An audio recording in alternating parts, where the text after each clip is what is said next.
Three guys chilling on a podcast. Just to sing because it's cool. Yeah. Good morning, good afternoon, or good evening to whoever and wherever you are. My name is Harry Barr. This is the 27 podcast, and as always, I'm joined by the wonderful Ben Butler and Joscel Manarambona. Guys, how are you? Hi. Yeah, morning, Harry. Hello Good, again. thank you. How are you? I'm pretty good, yeah, doing well. Giselle's a bit tired this morning. I'm a little. Yeah. Was it 5 minutes but I'll ago? pack up. Don't worry about it. Oh man, speedy changes is unbelievable. But yeah, I'm a bit slow this morning, but it's okay. We're gonna get the ball rolling. It's all good. Nice. Absolutely. Yeah. And anything happened to you guys this week at all, or are you just sort of pretty much the same as last week and the week before? Oh, it's getting long now, isn't it? It's getting a bit. Yeah. It's really getting a bit tiresome. Yeah. And I'm all for it because I understand the benefits of doing it, and I think it's really important that we do it. Yeah. But you know, it just is. It's getting really strenuous. That's it. And it's just like the only. I just find it's the only thing that people talk about, and I understand it's the only thing that's going on. Well, there's nothing. There's nothing else happening. There's nothing else. I mean, probably the biggest thing to happen last week was the fact that Ben lost the tash. What? Yes. Jesus. What? Yeah, God. He now looks. Oh no! I now look decent again. The tash is gone. It's not. Yeah, that it had to go. It was. If it started to get a little bit itchy, and I just hated it. I just hated it the whole time I was growing it. Yeah. So I'm quite glad it's gone. But it feels really weird now because I shaved it on. Did I shave it Monday or Tuesday? Yeah, and I was quite like prone to. I don't know, like having something there is quite weird anyway. But now when I like lick my lip, like the top of my lip, it feels really weird. Yeah. But no, it's a lot better, and my mum is really happy with it. I think, and I think I've got younger by about 30 years as well. Oh, 100%. I was like, oh my gosh, you got such a baby face in comparison to the dash. I was like, what on earth? The point I noticed it was you didn't suit. It was when you did that TikTok with like risky business, and you walked in the room. I was like, oh my god, you look like my dad. But yeah, so I'm team clean shaven for Ben now. Yeah, definitely. I think everyone is. I did put a poll on Instagram, and it was very heavily get rid of it. Clean shaven. Yeah. So I think this is how I'm going to look for the foreseeable future. I think we also just need to touch on the fact that last week, learning with Lamo, I have had nothing but positive feedback from Lamo, and we are that was great. We're definitely going to be making it a monthly segment because you guys we love having it. And we hope you enjoyed it as well, because it was really good fun. And you know, I don't know about you, but I definitely learned some stuff. Oh yeah, mine was blown. I was like, oh my gosh, the whole cube, the one fact that stuck out to me was the cube fact, and I was just like telling everyone, I was like, oh my god, do you know that if you get it's the time one for me. What? The time one for me is what did it. I think that is so interesting. I just what I can't get my head around is what watches are going to look like. Is it going to be 12.5? Is it like they're going to have an extra half hour? Can't. Yeah, it is really weird. No, I bought a skipping rope, and there'll be a video going up on the Instagram at some point when I get around to editing it. But I've been skipping this week. It's a lot more difficult than it looks, and my back is covered in like whip marks. So it's very painful, very painful. That's the worst. Yeah, and I've cut my. What's your best? What's my best? How many have you done in a row? Are you counting? I don't count. I don't count. I sort of just go by. I'm still. I get to like 5 or 6. I'm like, oh my god, I'm still going. And then I try one of those crossover things, and then it just messes up, and I end up whacking myself in the face or in the shoulder or something like that. So. Yeah, I've never tried one of those. I definitely don't think I could do that. You could see, no, I'm not. You know that agile, so I don't think I'd be able to do that. Something would go horribly wrong. Yeah, that's for sure. Oh man. So I think this week we're going to be changing things up a little bit, and we are going to start with nothing to watch. So this week we decided to watch Afterlife, which is the Ricky Gervais series. There's 2 series on Netflix available now, and it's basically the life of a man after his wife dies from cancer and how he gets by. Yeah. So, guys, what were your overall thoughts of the show?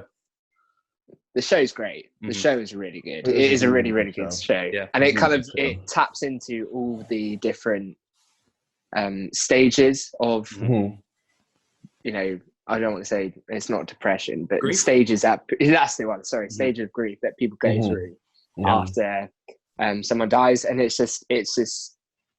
it's really lovely, but really sad at the same time. It hits everything on the head, and then it's funny as well, and it's just so well written. Yeah, it is. And it really is just a triumph. Yeah, well, I mean, because it was actually my mum that watched it before me, and she just went, "Oh, it's just a nice show. It's just, you just watch it, and it's just nice." And because she's not really like a massive fan of Ricky Gervais, but she was like, "Oh, it's incredible. Like, it's definitely not his normal stuff, but it's just very like, it's very sobering. I think watching it as well at points. Yeah. As much as it is a nice show, it does get really deep. Oh, like, especially in the second series, in that last episode. It goes, it gets really dark. Yeah. So it is a nice show, but it just also focuses on everything really, and I do. It really makes you think, doesn't it? Because every episode, I always finish thinking, "Damn!" Like, do you know what I mean? Like, there's always a new perspective or a new thought that Ricky Gervais has brought to that episode for you to walk away from thinking really deep about it. Do you know what I mean? And only he can really do that whilst incorporating some element of comedy, whilst talking about the seriousness of like depression and like grief, all that kind of stuff. Yeah, well, he beautiful 20-minute episode. It's insane. He definitely. I mean, like, I remember in one of his stand-up specials, he said like he copes with grief through laughter and humor, which is what I do as well. So he said it was quite cathartic with sort of writing some of it, and he definitely finds like the lighter side of a lot of tragedy, and I think that is shown here. But like it does also show that like it affects everyone, and people deal with grief and depression in some way in different ways as well. And I think the supporting cast that he's got like around him, the way he's written stories about them as well is so good. Like in the second series, the talent show, that honestly is one of my favorite things. Like that was so funny. And the guy that plays the son, there's that scene where Lenny. there's that scene where his mum and the stepdad are doing what they're doing. He comes in and he's like, "Have you seen my juggling ball, Daddy?" And he's like, "Not right now." That had me that day. That was really, really good. I think it is really good. Do you know that guy was? I don't know if you've seen Bad Education, but he's Joe. Yeah, he was. Bad Education. I thought I recognised him. Yeah. He literally plays almost the same character. In a way. But it is. I mean, he's found his niche. He's good at what he does. Well, to be fair, like the whole supporting cast, you watching, I recognise that person. They're in this, and and it's got like all these like British actors which like have been around for the last 10-15 years, sometimes longer as well, with his old lady friend that sits on the bench in the park. She played like Sean's mum in Shaun of the Dead. She did, didn't she? She did. Yeah. And they've got Waterboy. Yes. Waterman. Waterman. From Plebs. That's also a great series. Yeah. But it's really weird. Like, I mean, because you got Roisin Conte and I can't remember her actual name. Wilkinson. Yeah, Joe Wilkinson as well, stand-up comedian. But there's also she's. Have you ever seen like Charlie Brooker's like Weekly Wipe and stuff like that, or 2016 Wipe and things like that, where they have Philomena Kunk? No. Oh, okay. But anyway, the girl, the lady that plays Philomena Kunk in that, she plays like the advertising agent for the paper, like with the glasses, and like is into all the spiritual things like that. Oh yeah. She's normally like a stand-up and does like very sort of self-aware meta humor, whereas like in this she's also playing something different. But I think they did really well at getting like comics that are actually quite good at acting, like surprisingly good at sort of the more dramatic acting, but also while still having a comedic twist on it.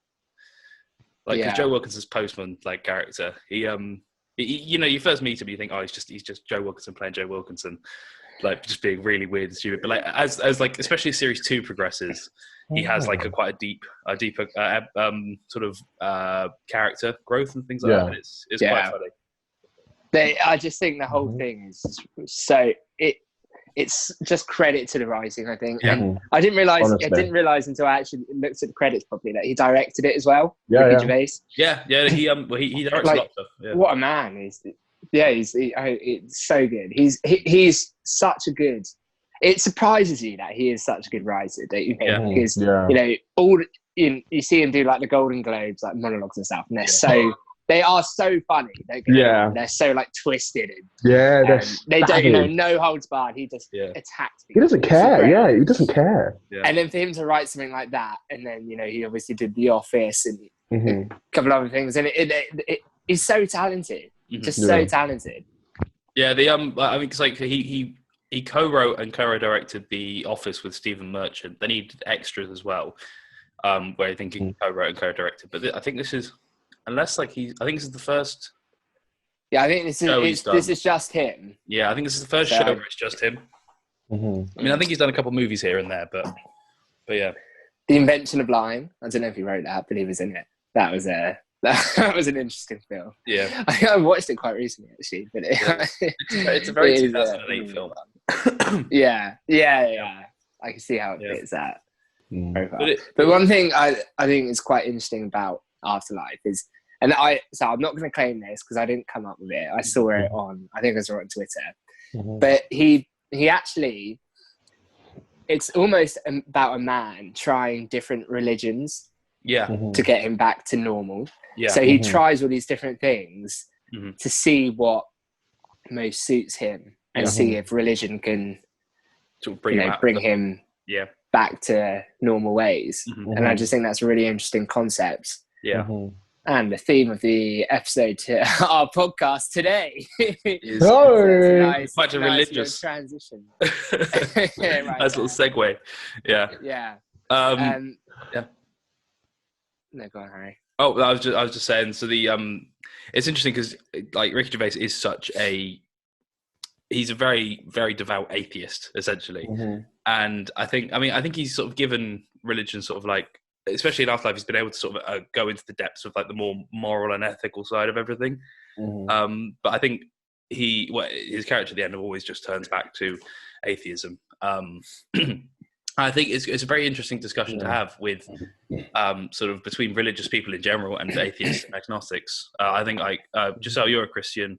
Ben, I think you're agnostic, or sort of to some degree as well. And I'd say I'm atheist, but if I'm proven wrong, fine. But yeah,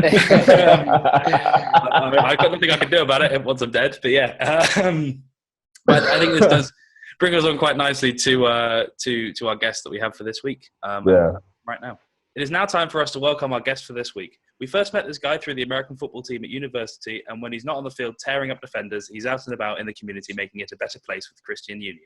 He's a big man with an even bigger heart. It's the one and only Nick Mackay. Nick, how are you? Hello. Big man Nick. Welcome, Nick. Welcome. Thank you very much. How you doing? Oh, I'm doing well. Good Sunday. The perks of lockdown is get to do church and Zoom in bed. So slightly later wake up. Is that what you've been doing? Yeah. What, so they just send out... My dad's, he's doing his sermons on... My dad's a vicar. There's a little background for you all. So he's doing his sermons on YouTube. He's premiering them. Oh, okay. With the help of my brother. He would be completely lost without him. That's really interesting. Your anxiety for my dad. How's that going then? Does he get quite a few viewers? Well, yeah, weirdly, he's getting more viewers than his sermons, like the church community normally is physically in the building. So he's getting like 100 views a video, and normally it's a church. Oh, good for him. Oh, nice. It's a community of like 35, 40. Oh, that's cool. That's cool. Okay. That's cool. So yeah, it's cool to see growth over that period. Like I guess when you don't have the tangible physical connection, people reach out in more ways to try and reconnect with people. It is weird actually, like going on that. Since being in lockdown, I don't know about you, but obviously I'm not seeing people, but I feel more connected with people in a way because I think everyone is making an effort whilst we're in lockdown to start talking to each other and to perhaps people you haven't spoken to for a while. So, and I think everyone's checking in on each other more as well, which is obviously a really nice thing. But yeah, everyone actually seems to be getting closer, even though we're further away. Yeah, one of my friends helpfully said it shouldn't be social isolation, it's physical isolation. Yeah. We should be more connected now than ever before. That's a really good way of putting it, to be honest. That's a really good way of putting it. I do 3 pub quizzes a week now. Like Friday, Saturday, Sunday is just always pub quizzes. That's just because you love drinking, Harry. That's small. No, that might be the reason. But no, it's always good to see friends and family though. So basically, what we're going to do through this is we're going to sort of all of us are going to say what our religious beliefs are, and then we'll sort of go through a few questions and statements we have. Sort of just want to know your guys' opinion on them. So I'll start. So I identify as an atheist. But I'm open to hearing what other. I mean, I'm not anti-religion, so I mean, I'll always hear what people have to say about stuff and take it into account. Me myself, I identify as a Christian. I have been a Christian, grown up being a Christian all my life through my parents and all that kind of stuff. So yeah, I'm always a Christian. But I always love to listen to the ideas and perspectives of like atheists as well to like understand their thinking in comparison to my thinking and stuff. Like, do you know what I mean? But yeah. I'm a Christian. I have no idea. I don't necessarily believe in a God, but I would like to believe that there is something and there is, an afterlife going on from earlier conversation. And I don't have an issue with people believing in stuff. I actually kind of like it. I think it's quite nice for people to have a passion for something. However, what I don't like is when they throw it in your face and tell you that their way is the only way. That's true. So yeah, I'm in a bit of an odd one. Like I would like to believe that there's something there, but I'm not necessarily sure that I do. What about you, Nick? Yeah, so obviously grew up in a Christian household with dad being a vicar. So been a Christian, growing up. Went to boarding school at 14, so it sort of became my independent choice at that point. And I feel like I have years where I grow as a Christian, years where I do rubbish as a Christian. It's just part of life. But yeah. Oh, cool. I think open communication discussion is key, because how are you going to figure out what you do think, what you do believe? Of course, yeah, definitely. Yeah. Well, I mean, so first question. Let's go. Ask the first question. Should we learn about religion at school? And I think it's important actually before we get into this will be a Christian, for our listeners, this will be probably a Christian orientated discussion because, we're with 2 Christians. However, we obviously recognize that Christianity is not the only religion and there are many others and many other beliefs which are just as important and as big in the world. Of course, definitely. So should we learn about religion at school? Nick, would you like to start? Yeah, I think it's hugely important. I think even if you don't believe in it, you can, let alone see the way that Western society has developed and is today. Religion's had a huge part to play in that. Yeah. So even if it's completely for a non-theological process, I think it's still vital to see where we've come from and why sort of democracy has come through the way it has in Western society. I think that's really key from that standpoint. And then, so the first secondary school I went to before Dean Close was a place called Habs in North London. Very religiously diverse. A lot of Muslims, a lot of Jews, and a lot of Christians. So, well, actually not that many Christians, but diverse. It was Christian background, but so it was really important there for us when we were all studying RS. The reasoning they gave is the only way you can be understanding of one another and be sympathetic and not be insulting to one another accidentally is by educating yourselves on each other's faiths and learning about the different faiths. And that's the best way you can communicate with one another, get along as a global world. I think those 2 reasons are really key. Yeah. That is very, very good. Yeah, I think echoing on with what Nick is saying, I think religion has been a massive, massive factor historically as well in all walks of life. So, like, religion has been a massive, impactful thing in the past. So to acknowledge that, to understand that, considering that historically everything that happens in the present day is an impact of historical actions, it's important to at least acknowledge it and understand it. Whether you want to, I don't know, continue pursuing into that faith, or like, you know, like being a Christian in my case, or being a Muslim, or whatever walk of life you're in, that's completely up to you. But you have the knowledge, you have the foundations. Does that make sense? As opposed to just having nothing. Do you know what I mean? Yeah. Mm-hmm. Yeah. I think also, like, what would you guys Harry, say? do you want to? Well, yeah. So, like, I went to a Church of England primary school. I think most people sort of would have from our backgrounds and stuff. But I sort of, like, when I was in primary school, it was very much sort of like, 90% Christianity, because that's just the way that the church was. And then, like, 10%. Oh, there are other religions, by the way. There's this Hindu one where they've got lots of gods. This, like, sort of Islam as well, and they got, like, Judaism, which is sort of like Christianity, but not. And then, like, it was only when I got to secondary school when I sort of, like, learned more about the other religions as well, sort of, like, more in depth. It was really interesting sort of learning about that. But then I dropped it at year 9, so I never really continued that. But had I continued it to GCSE and then A level, they would have focused mainly on Christianity and Islam as the two biggest ones, because they're just, like, they are the two biggest religions in the world. But I think it was good learning about it and sort of learning about the beliefs and stuff. But I think having, like, in primary school, I sort of started to figure out, like, well, if there's other religions, then why is this one so important? So I think that's why I kind of dropped off and thought, oh, well, what is, is there actually anything? If all these people saying, oh, I'm right and this is wrong, and then this is, like, who knows if any of them are right or any of them are wrong? So I think that's why I kind of sort of fell off as I went through school, and just thought, well, actually, I don't really believe in any of it, but equally I'm open to it. Just not, it's just not for me, I think. Yeah. At my primary school, I don't think I knew about other religions, but I didn't really learn about anything other than, from what I can remember, other than Christianity. And it wasn't until I went to secondary school and we did, our religious studies was philosophy and religious studies, so we learned about other practices as well. And it wasn't until there when my teacher, for GCSE, we focused on Buddhism and Islam instead of, which I think was really interesting. It was really eye-opening. I didn't, before actually learning about, things in Islam, I didn't know, they're all, like, different terms for stuff as well. So, like, religion almost in some ways has its own language in some of them. And I found that really interesting, and I do think that's really interesting. And I think it is important to learn about other religions or religion.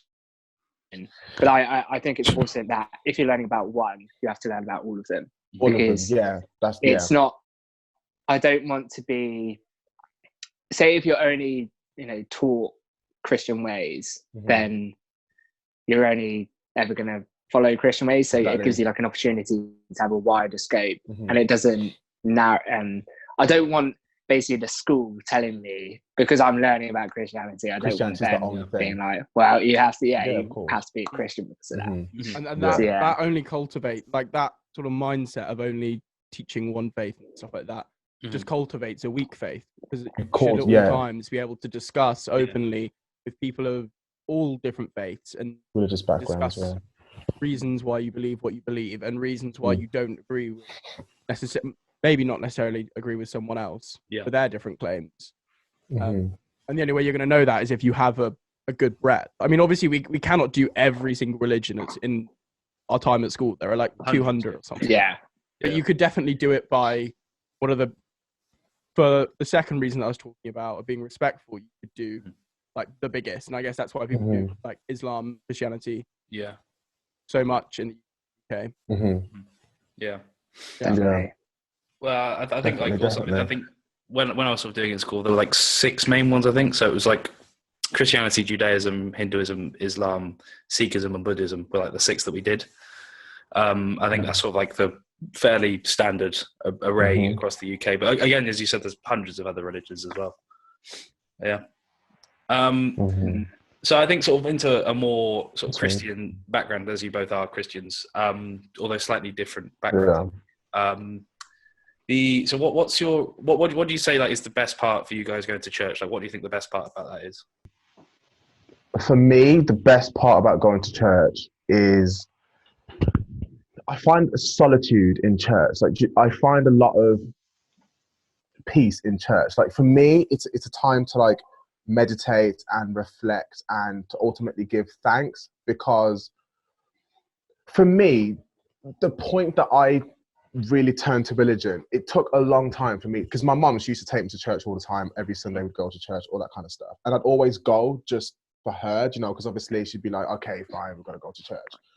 But there have been points in my life where situations have occurred that made me think, okay, I shouldn't be here right now, but I am. And it kind of forces me to think, okay, there is something out there. There is someone, or in my case, there is God who is looking out for me. Because like I said, there have been situations in the past where I shouldn't be here right now, but I am nonetheless.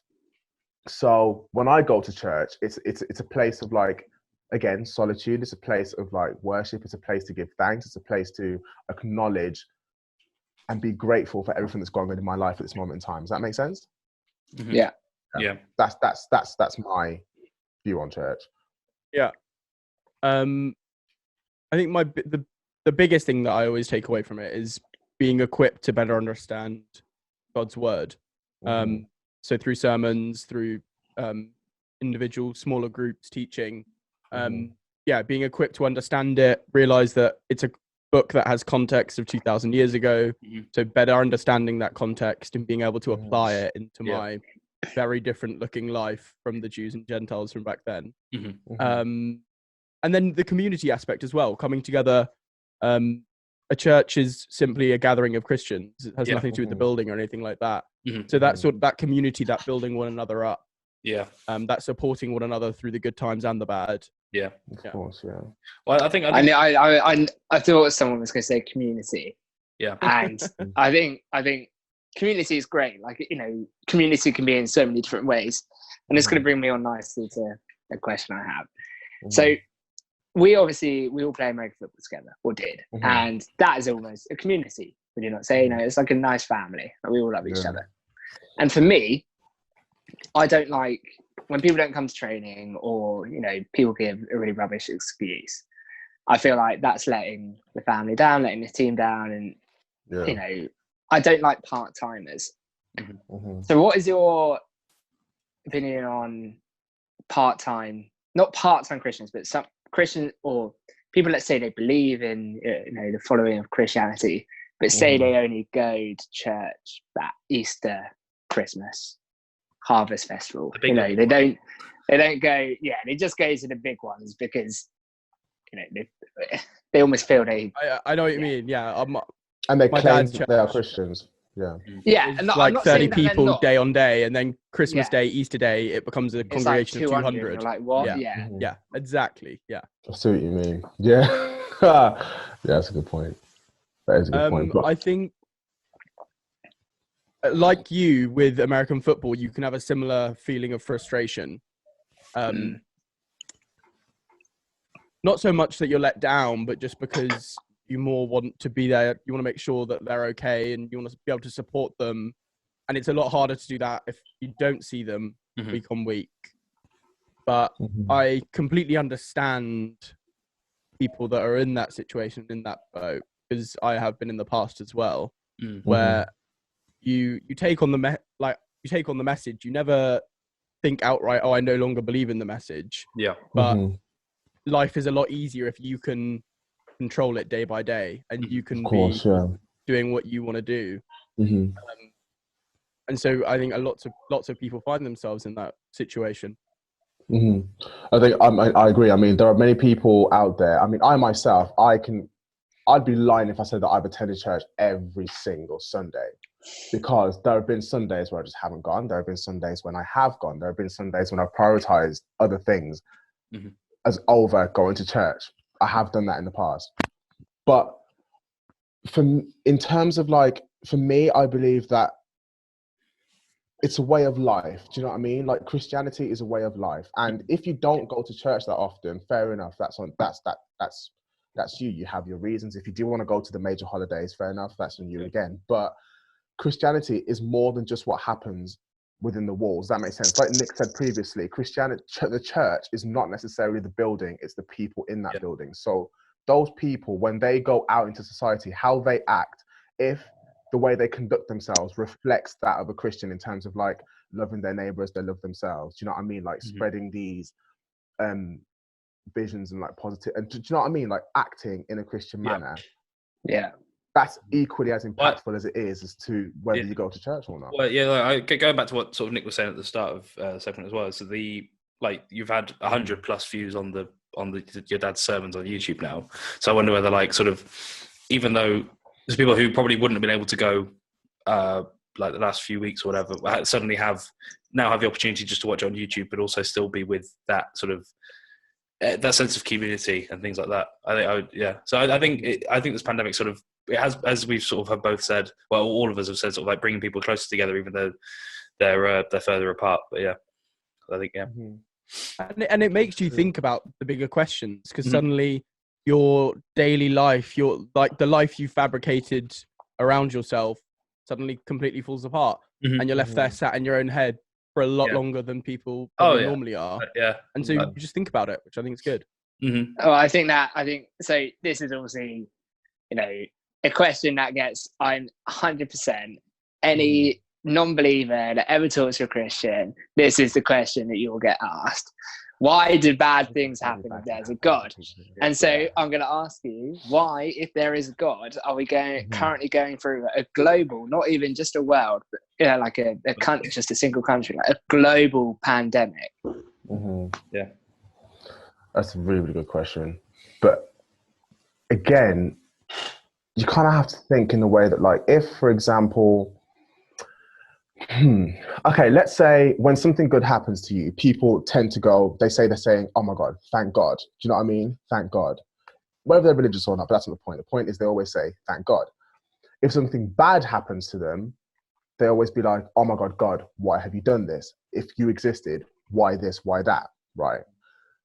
But my question, I'm going to answer your question with a question, is if something bad happens in the world, if you don't believe in God, why do you want to turn and blame him? Does that make sense? Why, if you don't believe in him, would you want to blame him to find some reason to be like, oh my God, if you're real, why are you doing this? Do you know what I mean? Yeah. Do you know what I'm asking? Why would you want to blame something that you don't believe in yourself anyway?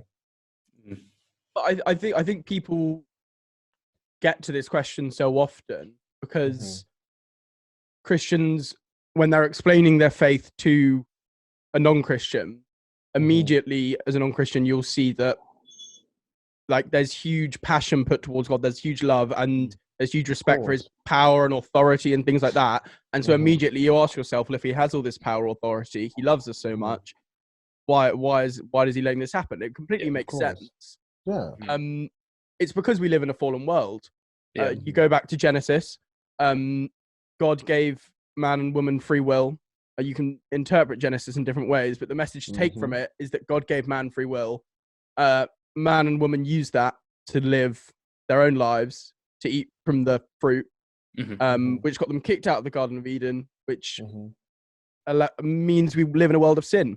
And so part of having that free will that God gave us means that we now live in this fallen world. So yes, horrific things happen, unfortunately, and no one goes through this life without a form of pain and suffering. Pretty much every day someone will suffer in some way around you, someone that you love. So it's a really tricky thing to digest because it can seem so hard.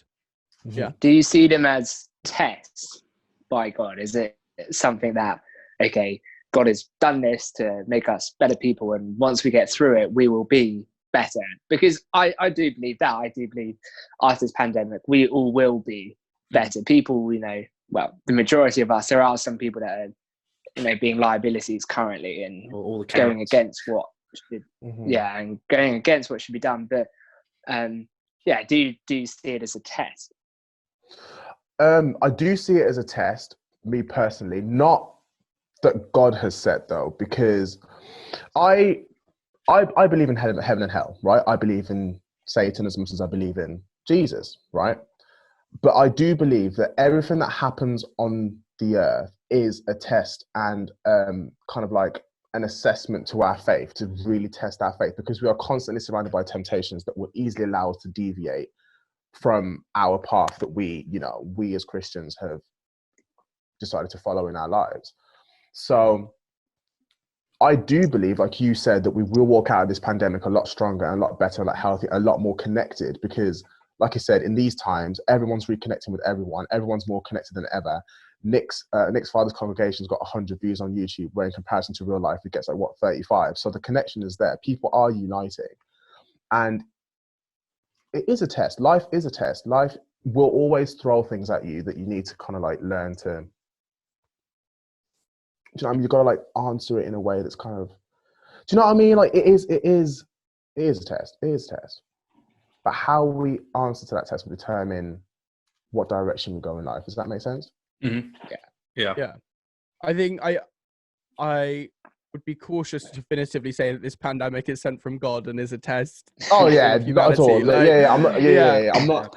Yeah, it's hard to say when it is and when it isn't. But yeah, I think you can. It's a mindset. Can test people in ways. Yeah. I did get a little bit worried throughout the Bible. Yeah, I did get a little bit worried when I found out there was a plague of locusts in Africa. I was like, oh god.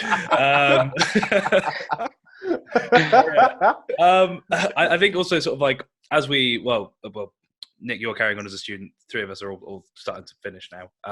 We go off and do different things. But do you think sort of your time at university, sort of your beliefs have changed as you've been a student, or like the way you sort of prayed and gone about your religion, like your sort of views on it have changed at all? Considering as you're a member of the Christian Union as well. Or like, has it stayed pretty rock steady? I think I've grown and matured a lot, mm-hmm. and I'm still going through that process. I still am learning what it means, what I should and shouldn't be doing as a man that's trying to live for Jesus. Mm-hmm. But yeah, it's people grow throughout their entire lives. Like my dad still thinks he's growing every day, and he's been a vicar for 20 odd years. So it's I think I'm constantly growing, constantly maturing, which I think is lovely. I've got one more question, and so this one, I think it's quite an interesting one, because I think there are many topics that you can put this question to, but I'm going to obviously in the theme of this interview. So, do you think it is important for someone to find their own belief? So, you becoming yourself Christian, or do you think it is okay for people to grow up in a family that are Christians, and then obviously you would presumably be a Christian because you'd grow up in that household which is Christian. So do you think it's more important for people to find their own belief, or that it is okay to grow up in a household? I think like when I'm if I raise my own kids, I would want to do both of those things. I think it's quite right and it's perfectly fine to grow up in a Christian household, having Christian values put upon you, being taught the Bible, quite rightly, because that's what your parents believe. But then I never felt like I was forced into this faith, and this was something that I had to do to be accepted as a part of my household. I think going to boarding school at 14 was really key and was really good to give me my space that I needed to decide if I believed it for myself. I think obviously if you're grown up in that faith, you are statistically more likely to be a Christian at the end. But I mean, the message of the mission statement of the Christian Union is to give every student at Brooks the opportunity to hear and respond to the person of Jesus. And I think that's pretty much the key bit when you're talking about people need to figure out their faith themselves. Everyone should have the opportunity to hear the argument and to decide whether they believe it or not. And obviously, if you're brought up in a Christian household, you're going to get that argument given a lot more then you're not. Yeah. But yeah, everyone should still have that independent choice. Yeah. Yeah. Just I'm assuming. Well said. Yeah.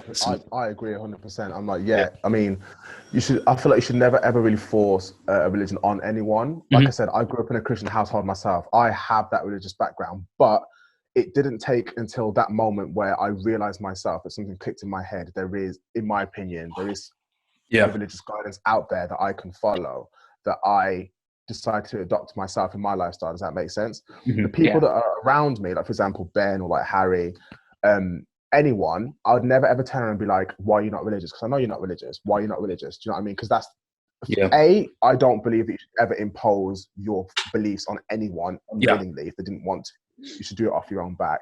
But also B, because my actions and what I believe, I feel like should almost usher people in. If they question it and be like, oh, why do you do this? If they ask, I'm going to tell them. I'm going to be like, well, because in my belief, it's this. And if they have a curiosity about it and they want to pursue it, I'll be like, well, if you want to, you can come down to church one day and then we can just go. If they like it, they like it. If they don't, they don't. I'm not going to ram it down your throat. You know what I mean? It's people should find religion by themselves on their own. Yeah. And as soon as that happens, then that's when I feel like it becomes authentic. They're not faking it at that point because it's a genuine thing. Do you know what I mean? You're not faking it anymore. You're genuinely turning into a religion.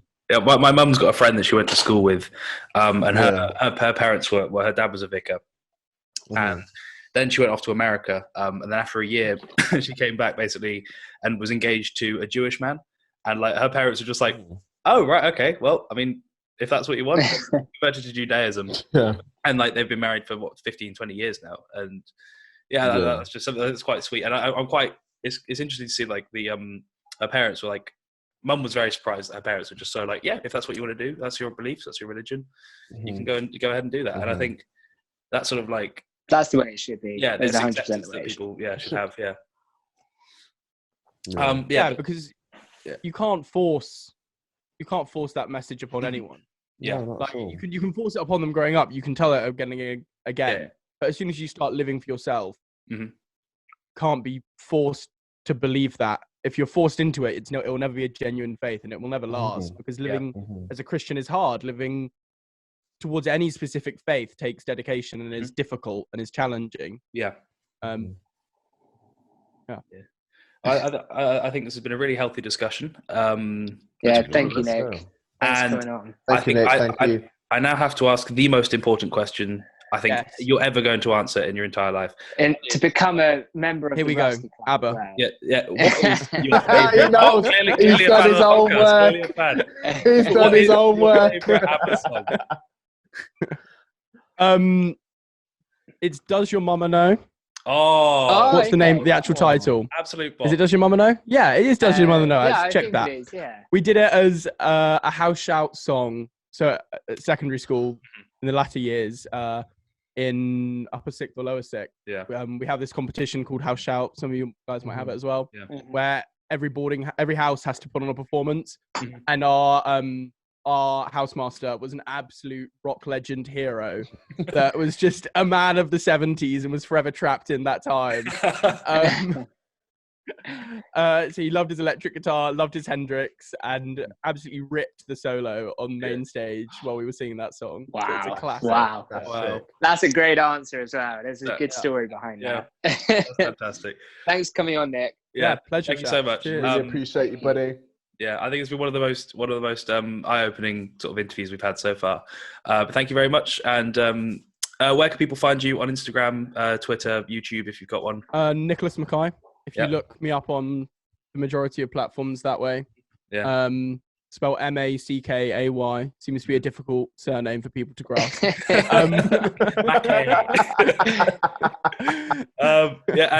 shout on Instagram when I rarely post. Shout out your dad's YouTube channel at all? Rupert Mackay, spelled the same way. There you go. If anyone wants to go watch a sermon, go check it out. Premieres at 10:30 every Sunday. Nice. Thank you very much, Nick. Thank you, Nick. We'll look forward to Thanks, Nick. Cheers. Thanks. Bye. Cheers, lads. Another big thank you to Nick there. That was probably one of the most interesting discussions I think we've ever had on the podcast so far. So now I think we just have to discuss sort of what we've been doing in the week into a bit more depth. And I think, Ben, you've started your own barbershop, is it? As well as the pub? I have, Harry. Yeah. Ben's Barbers. Don't say it with pride. No. So obviously quarantine is hitting hard. Everything is shut. And my good friend Rupert Butcher, he lent me his clippers. There was don't worry, I didn't see him. He just left them in a spot, and I went and picked them up. Don't worry, guys. And basically my brother Freddie, he really needed a haircut. So my mum is petrified of doing it. She won't cut either of our hair. So I stepped up to the plate, got them down, and you know what? Everyone needs to remember this. My first attempt. It is not a bad job. I admit I went a bit too high at the back.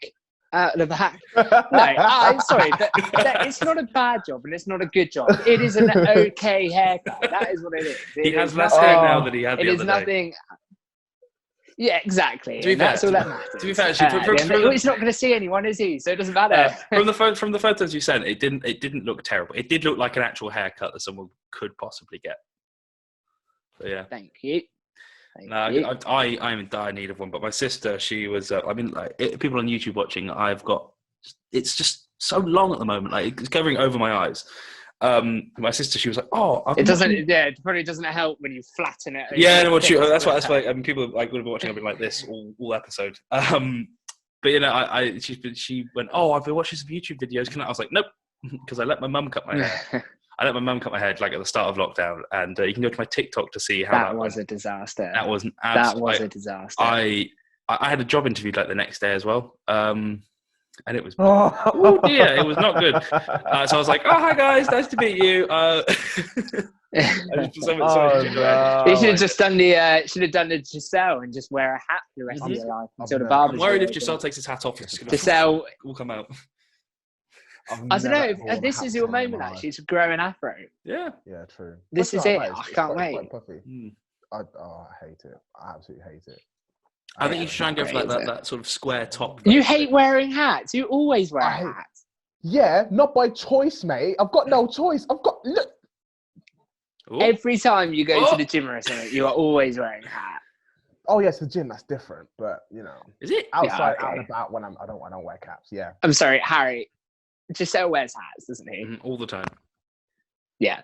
Thank you. The only person that wears hats more than him. The only two people that wear hats more than him are Jake Ellard and Dan Winter.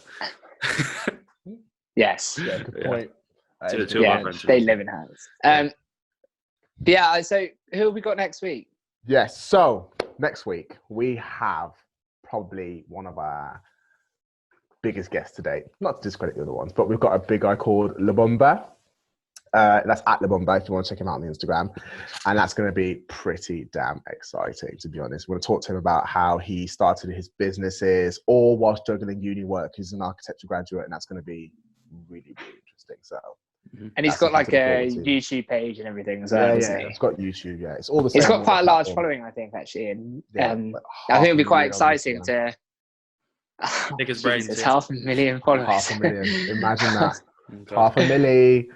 But yeah, it'll be really interesting to have a discussion with him, have a sit down with him, and talk to him. Pick his brains. Yeah, looking forward to Tune in next week. Looking forward to that. I'm sure he can give us all some home workout tips as well. He's not only big in the social media game, he's also big in stature. He's a big lad. He can eat me. Probably massive. Yeah. Actually, you should definitely check him out on Instagram. He's huge. Just before we do go, I need to have a quick word with Ben.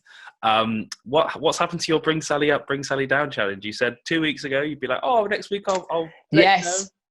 Yeah, I sorry, I just forgot. So in 1 week I added about 15 seconds, which is fairly good. Mm-hmm. It is quite difficult, but I'm at this point where, so I remember 2 weeks ago I was like, oh, it goes Bring Sally Up, and it's like da, da, da, da, da, and like you have to hold yourself down. Mm-hmm. So that happens again in the song, and I'm sure it repeats many more times during the song. And so I can't get over the second one at the moment. Yeah. But I've also kind of been stopping. That kind of went out the window. But I don't know. It was fun for a couple of weeks, but I kind of got to a point where I stopped. But we move. Yeah, we move on. I'm going to be. I'm considering Lubomba's such a big sort of fitness guy. I think I'm going to have to crack on with my skipping as well. With your skipping, get my tummy off a bit. But it's the isolation. It should be a good one. It's going to be good. Yeah, anyway, really excited. Yep, so we'd just like to say thank you again for all of you for listening. We're available on Spotify, Apple, Breaker, Anchor, YouTube, Pocket Casts. Everywhere you can think of where a podcast would be, we are most likely there. So keep on listening, keep on rating us. Yes, we absolutely need feedback. Please, tell your friends, share it around. We're not doing this for anything other than just producing good stuff for you guys, and we just want people to enjoy it, really. So we'd like as many people to find out about us as they can. And thank you for listening again. Yeah. Thank you very much, guys. Until next week. See you guys. Bye.